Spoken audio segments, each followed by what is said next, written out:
Hello friends, how are you. कैसे हैं आप लोग। मैं आलोक शर्मा अपने इस यूट्यूब चैनल जय मैकेनिकल पे आप सबों का स्वागत करते हैं। और ये रहा मेरा फ़ोटो दोस्त। और आप लोगों को याद होगा तो हम लोग अपना रेक्टिफाइड सीरीज़ को कंटिन्यू कर रहे थे, तो हम लोग उसी को कंटिन्यू करेंगे आज फिर इस वीडियो में। तो आप लोग को याद होगा हम लोग हाफ वेव रेक्टिफायर कंप्लीट कर चुके थे। उसका वर्किंग प्रिंसिपल देख लिए थे, उसमें कौन कौन सा कंपोनेंट्स लगा हुआ होता है उसको भी देख लिए थे।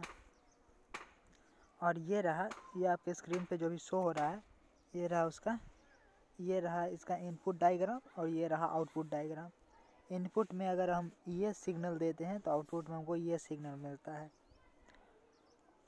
ठीक है, आज हम लोग जैसा कि अब मैं बताया था कि इसमें कुछ पॉइंट्स होते हैं, कुछ कैलकुलेशंस होते हैं, उसको करना है। तो आज हम शुरू करते हैं अपना उस वीडियो को। तो सबसे पहला जो यहाँ पे हमको जानना है, कैलकुलेशन के करना है, उसका नाम है सप्लाई टाइम पीरियड और आउटपुट टाइम पीरियड, कि हम लोग कितना सब टाइम के लिए सप्लाई दे रहे हैं और कितना टाइम के लिए हमको आउटपुट मिल रहा है। तो यहाँ पे मैं कुछ पॉइंट्स लिखा हुआ हूँ। सप्लाई टाइम पीरियड 2 पाई है हमारे पास और आउटपुट टाइम पीरियड भी 2 पाई है। जैसा कि पीछे आपको दिख रहा होगा, ये हमारे पास आउटपुट और सप्लाई टाइम पीरियड है, डायग्राम है। तो यहाँ पे ऊपर वाला जो डायग्राम है उसमें हम लोग 2 पाई तक के लिए एक साइकिल के लिए सप्लाई दिए थे, तो हम लोग को एक साइकिल के लिए आउटपुट मिला था। फर्स्ट हाफ साइकिल में हम लोग को याद होगा, फर्स्ट हाफ साइकिल में हम लोग को ये आउटपुट मिला था और सेकेंड हाफ साइकिल में हम लोग को 0 आउटपुट मिला था। लेकिन आउटपुट तो सेकेंड 2 साइकिल तक मिला है, 0 ही मिला है लेकिन मिला है। तो इसीलिए यहाँ पे आउटपुट साइकिल और input cycle, output time period और इनपुट टाइम पीरियड, इसको हम लोग डिफाइन किए हैं। और अभी आपको पता चलेगा फ्रीक्वेंसी में टाइम पीरियड हम लोग देखते हैं कि वो चीज़ अपने आप को कब से दोहराता है, तो उस पॉइंट तक हम टाइम पीरियड लेते हैं। अभी हम लोग को पता चलेगा। जैसे अगर आउटपुट फ्रीक्वेंसी हम लोग देखें तो फ्रीक्वेंसी क्या होता है। फ्रीक्वेंसी अगर आपको कोई पूछे तो आप बोलिएगा कि 1/टाइम पीरियड को फ्रीक्वेंसी बोलते हैं, कि हमारे पास 1/टाइम पीरियड अगर आ जाए तो इसको हम लोग फ्रीक्वेंसी बोलते हैं मैथमेटिकल वे में। लेकिन इसका प्रैक्टिकल वे क्या है, इसको समझने के लिए इसका फिजिकल इंटरप्रिटेशन क्या है, कि हमारे पास ये कोई एक्सिस है और इस एक्सिस पे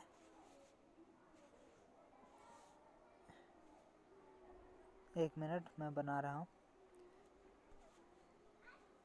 इस एक्सिस पे हमारे पास आउटपुट है और इस एक्सिस पे एक साइकिल जो कंप्लीट हुआ 0 पाई और 2 पाई के बीच, फिर से ये साइकिल दोहराएगा अपने आप को। तो ध्यान से समझिए, ये 0 रहा स्टार्टिंग पॉइंट, ये फर्स्ट हाफ साइकिल, ये सेकेंड हाफ साइकिल, फिर से फर्स्ट हाफ साइकिल आ गया। देखिए पहले पॉजिटिव निगेटिव, फिर से पॉजिटिव आ रहा है, फिर से निगेटिव आ रहा है। मतलब अपने आप को शुरुआत किया था पॉजिटिव के 0 से और अंत कर रहा है फिर से पॉजिटिव के 0 पे। तो यहाँ से यहाँ तक को हम लोग एक साइकिल बोलते हैं। और एक साइकिल पूरा करने में जो भी टाइम लगता है उसको हम लोग टाइम पीरियड बोलते हैं। जैसे हम लोग साइकिल का पैडल जो चलाते हैं, तो फर्स्ट पैडल एक पैडल यहाँ, एक पैडल यहाँ, इसको भी हम लोग 360 घुमाते हैं, इसको भी 360 घुमाते हैं, तब 1 साइकिल होता है कंप्लीट। और उसी को 1 टाइम पीरियड बोलते हैं। मतलब जितना एक साइकिल पूरा करने में जितना टाइम लग रहा है, सिंपली उसको हम लोग टाइम पीरियड बोलते हैं। तो यहाँ से हमारे पास अगर इनपुट वेवफॉर्म और आउटपुट वेवफॉर्म दोनों को अगर देखें हम, तो आपको दिख रहा होगा इनपुट वेवफॉर्म का टाइम पीरियड जो है हमारे पास वो है 0 से 2 पाई तक, और आउटपुट वेव का भी टाइम पीरियड हमारे पास 0 से 2 पाई तक है। ऐसा क्यों? आउटपुट वेव का टाइम पीरियड 0 से 2 पाई तक क्यों है? क्योंकि ध्यान से समझिए क्यों है। क्योंकि अगर इस एक्सिस को हम और आगे बढ़ाएं और ये ग्राफ को कंटिन्यूअसली खींचें, इसको और आगे तक एक्सटेंड करें, तो क्या होगा? ये फिर से यहाँ से यहाँ तक 0 होगा, फिर आएगा यहाँ पे ये, मतलब ये हमारे पास 4 पाई होगा, ये 5 पाई होगा, यही होगा। तो ध्यान से अगर आप देखें तो ये साइकिल अपने आप को इतना के बाद फिर से दोहरा रहा है। तो इसीलिए यहाँ से यहाँ तक जो भी टाइम लगेगा इस साइकिल को पूरा करने में, इसी को इसका टाइम पीरियड बोलेंगे। इतना के बाद दोहरा रहा है, इतना के बाद अपने आप को रिपीट कर रहा है। तो ऑब्वियस बात है कि यहाँ से यहाँ तक इस पूरा कर, एक साइकिल पूरा किया ये, तो यहाँ से यहाँ तक जो 0 से 2 पाई तक है उसको वेव फॉर्म को पूरा करने में जो हमारे पास टाइम लगा है, रेडियन के फॉर्म में जो टाइम लगा है, रेडियन के फॉर्म में जो हम लोग को टाइम इनपुट देना पड़ा है, टाइम आउटपुट मिला है, उसको हम लोग 2 पाई बोलेंगे। तो इसीलिए यहाँ पे हमारे पास जो कैलकुलेशन है, सप्लाई फ्रीक्वेंसी और आउटपुट फ्रीक्वेंसी वो दोनों बराबर हो जाएगा। क्यों? क्योंकि दोनों के केस में टाइम पीरियड 2 पाई ही है। तो 1 बाई टाइम पीरियड फ्रीक्वेंसी होता है हमारे पास, और टाइम फ्रीक्वेंसी हमारे पास हाफ वेव रेक्टिफायर में 1 बाई 2 पाई ही रहेगा। ठीक है, आई होप आपको समझ में आया हो। नेक्स्ट हमारे पास नेक्स्ट जो कैलकुलेशन करना है वो है एवरेज करेंट। हमारे पास नेक्स्ट कैलकुलेशन करने का है वो एवरेज करेंट है। मतलब एवरेज करंट करने का मतलब जो हमको आउटपुट मिला है, आउटपुट करंट जो मिला है, ये आउटपुट करंट यहाँ 0, ये आउटपुट करंट है, फिर 0, फिर आउटपुट करंट मिला, फिर 0, तो 0 पाई 2 पाई 3 पाई। तो ये आउटपुट करंट जो मिल रहा है वो अभी हमको वेरिएबल फॉर्म में मिल रहा है। वेरिएबल फॉर्म कहने का मतलब कुछ ऐसा फॉर्म मिल रहा है, ध्यान से समझिएगा। ये हमारे पास एक्सिस रहा और ये हमारा करंट रहा। एक मिनट, ये हमारा करंट रहा, आउटपुट करंट 0 से पाई और फिर पाई से 2 पाई, ऐसा 2 पाई, फिर 0 से पाई से 3 पाई। तो ध्यान से अगर देखें हम लोग तो ये वेरिएबल है, ये ग्राफ जो है यहाँ से यहाँ तक वेरी कर रहा है, फिर 0 रह रहा है, कांस्टेंट रह रहा है, फिर वेरी कर रहा है साइन के फॉर्म में, फिर 0 रह रहा है। तो इसका कोई फिक्स वैल्यू नहीं है। लेकिन अगर हम इसका एवरेज वैल्यू निकालना चाहें तो एवरेज वैल्यू कहीं यहाँ पे ऐसे आएगा, ये आई आउटपुट होगा, आई आउटपुट। तो इसी को हम लोग निकालना चाह रहे हैं कि एवरेज करंट कितना हमको आउटपुट मिल रहा है। तो एवरेज करंट निकालने के लिए सबसे पहला हमको जो फार्मूला अप्लाई करना है वो ये है, area under curve divided by 2 पाई। क्योंकि 2 पाई इसीलिए लिए हैं क्योंकि 2 पाई एक साइकिल है हमारे पास, और एरिया अंडर कर्व जो हमारे पास है और डिवाइडेड बाई 2 पाई जो हमारे पास है उसको हम लोग आउटपुट करंट बोलेंगे।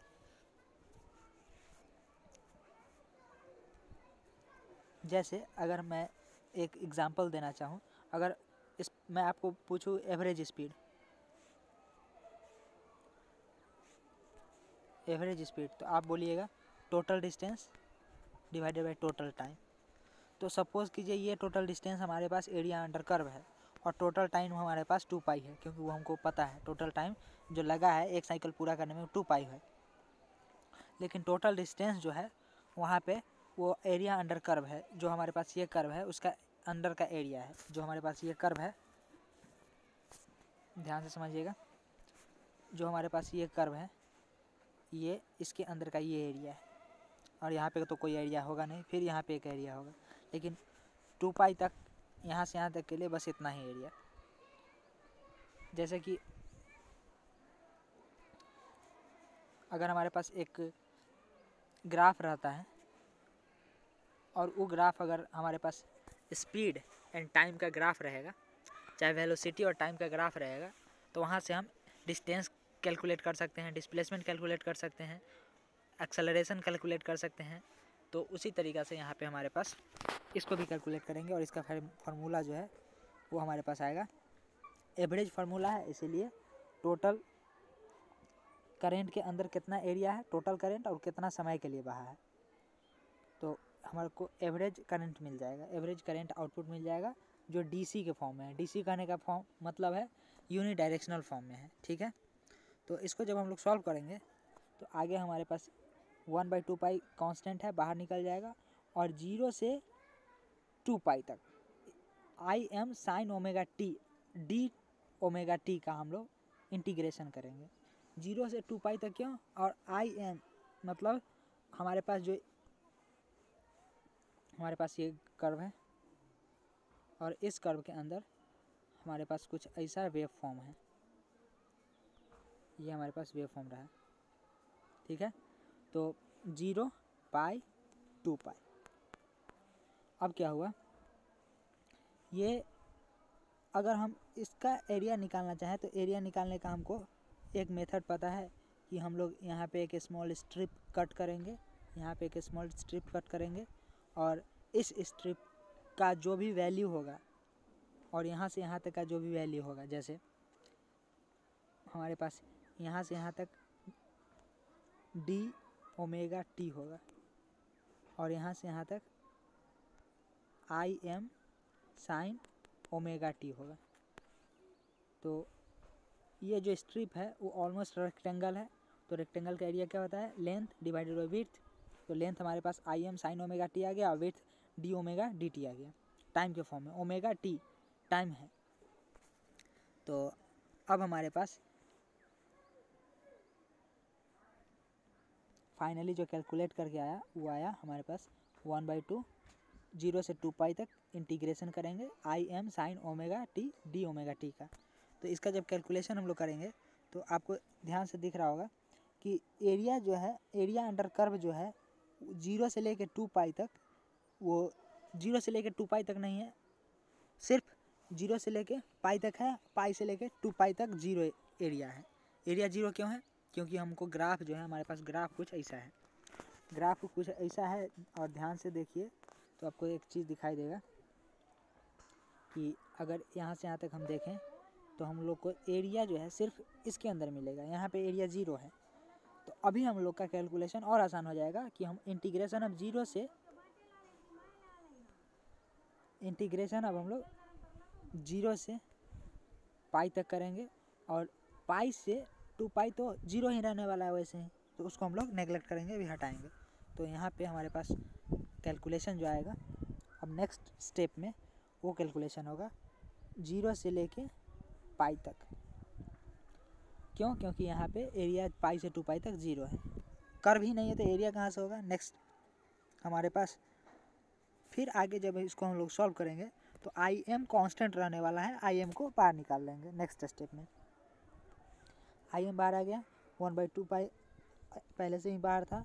अब sign omega T D omega T, जब इसका इंटीग्रेशन करेंगे हम लोग तो ये कुछ आएगा और 0 से पाई। अब यहाँ पे देखिए साइन 0 और साइन पाई का वैल्यू एक बार 1 होता है, एक बार -1 होता है। तो इसको हम लोग रखेंगे और फाइनली कैलकुलेट करेंगे तो हमारे पास जो फाइनल आंसर आएगा वो आएगा कुछ ऐसा कि ये रहा हमारे पास I M divided by pi, ये आई नॉट हुआ। हमारे पास एवरेज करेंट इतना ही मिलने वाला है हम लोग को। तो आई होप आपको एवरेज करंट का कैलकुलेशन समझ में आया होगा।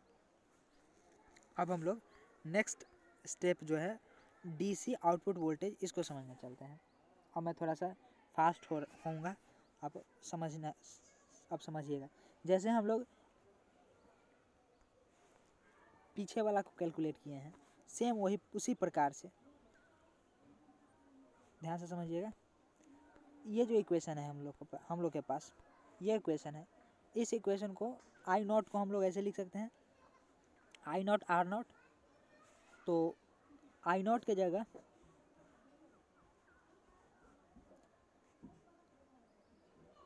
आई एम साइन ओमेगा टी लिख सकते हैं, आई एम बाई पाई लिख सकते हैं, आई एम बाई पाई लिख देंगे। लेकिन आई एम के जगह वी एम आएगा क्योंकि हम लोग वी नॉट निकाल रहे हैं। ध्यान से समझिएगा। एनालॉगस इक्वेशन 1 से अगर हम एनालॉगी करेंगे तो हम लोग को आई नॉट के जगह क्या आने वाला है? वी नॉट आने वाला है। एंड आई एम के जगह क्या आने वाला है? वी एम आने वाला है। क्यों? क्योंकि दोनों का कर्व जो है सेम कर्व है। Same curve in the sense कि ध्यान से समझिएगा,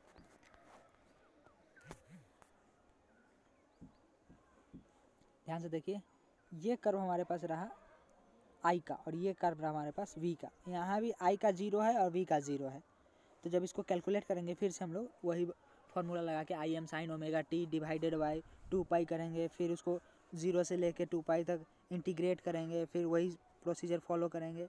तो हमारे पास फाइनल आंसर जो आने वाला है वो एनालॉगस टू इक्वेशन 1 आने वाला है। जो हम लोग अभी इक्वेशन 1 निकाले हैं, I naught is equals to I M by pi, same यही इक्वेशन यहाँ पे भी आने वाला है। तो हम लोग डायरेक्ट एनालॉगस यूज़ किए हैं और एनालॉगस यूज़ करके V naught is equals to V M pi divided by pi हम लोग का नेक्स्ट आंसर भी आ गया है, जो कि डीसी आउटपुट वोल्टेज होगा। डीसी कहने का मतलब है ये यूनिडायरेक्शनल है। नेक्स्ट हमारे पास जो कैलकुलेशन करना है वो है, आगे चलते हैं देखते हैं क्या है कैलकुलेशन। आरएमएस लोड करंट, एक हमारे पास एक चीज़ आता है आरएमएस लोड करंट, ऐसा करके एक टर्मिनोलॉजी आता है, टर्म आता है। इसको हम लोग फिर कैलकुलेट करते हैं, मैथमेटिकल टर्म है RMS load, root mean square load current, कि लोड के पास जो करंट जा रहा है उसका रूट मीन स्क्वायर क्या होगा। रूट ध्यान से समझिएगा, मीन, एक minute, root mean square, 3 term है। तो देखिएगा हमारे पास आरएमएस करंट निकालना है, तो अगर आउटपुट करंट का हम रूट मीन स्क्वायर करें तो क्या होगा, ध्यान से समझिएगा। अगर हमारे पास एवरेज आउटपुट था, उसका क्या था फार्मूला, 1/2 पाई और 0 से पाई, क्योंकि पाई से 2 पाई तक तो 0 होने वाला है अपने से। उसके बाद था आई M sine omega T D omega T. अब ध्यान से समझिए, इसका रूट करना है तो देखिए 1/2 रूट हो गया। इसका मीन करना है तो ये देखिए हमारे पास ये मीन रहा। इसका स्क्वायर करना है तो ये देखिए हमारे पास ये स्क्वायर रहा। आई होप आपको समझ में आया होगा, रूट मीन स्क्वायर। तो यहाँ से हम लोग यहाँ तक चले गए रूट मीन स्क्वायर निकालने के लिए। जो हमारे पास आई आउटपुट था उसी का रूट कर दिए, मीन कर दिए और स्क्वायर कर दिए, तीनों चीज़ कर दिए। तो हमारे पास जो फाइनल रिजल्ट आने वाला है कुछ ऐसा आने वाला है, 1/2 0 से पाई तक इंटीग्रेशन आई एम साइन ओमेगा टी का स्क्वायर और डी ओमेगा टी और इसका 1/2 मतलब रूट। जब इसको हम लोग सॉल्व करेंगे, इसका मैथमेटिक्स है, ये सिर्फ एक मैथमेटिक्स है। जब इसको सॉल्व करेंगे, इंटीग्रेशन सिर्फ इंटीग्रेशन है, आप लोग कर सकते हैं। जब इसको हम लोग सॉल्व करेंगे तो ऑन सॉल्विंग हम लोग को एक इक्वेशन मिलेगा जो कि होगा ये I R M S root mean square load current is equals to I M divided by 2। ये हमारा तीसरा इक्वेशन बन जाएगा। आई होप आपको समझ में आया हो। सेम इसी प्रकार हम लोग अब root mean square load voltage निकालने चलेंगे। तो वोल्टेज का भी सेम वही प्रकार से हम लोग कहानी करेंगे और इसका एनालॉगस से फिर हमारे पास वोल्टेज आ जाएगा। हम ये डायरेक्ट इसीलिए पढ़ रहे हैं क्योंकि हमको ज़रूरत इसी का डायरेक्ट है। क्वेश्चंस इसी से पूछे जाते हैं कि हाफ वेव रेक्टिफायर में आरएमएस लोड करंट क्या होता है, ये ऑप्शन दे देगा। आरएमएस लोड वोल्टेज क्या होता है, ये आंसर देगा। उसका कैलकुलेशन नहीं पूछेगा, डायरेक्ट ये पूछेगा ऑब्जेक्टिव क्वेश्चंस। ठीक है, अब हमारे पास आता है नेक्स्ट स्टेप, रिपल फैक्टर। इसको समझना बहुत ज़रूरी है कि क्या है ये रिपल फैक्टर। इसी के कारण हम लोग आगे फुल वेव रेक्टिफायर के पास मूव किए थे। तो रिपल फैक्टर को समझने से पहले हम लोग रिपल समझते हैं, रिपल क्या होता है। ठीक है, मैं फ़िलहाल यहीं पे वीडियो को रोक रहा हूँ। नेक्स्ट वीडियो में हम लोग यहीं रिपल से स्टार्ट करेंगे, क्योंकि वीडियो ज़्यादा लंबा हो जाता है तो ना देखने का मन करता है ना उसको पढ़ने का मन करता है। और ये इलेक्ट्रॉनिक्स है और मैकेनिकल वाले वैसे ही इलेक्ट्रॉनिक्स नहीं पढ़ते हैं। धन्यवाद।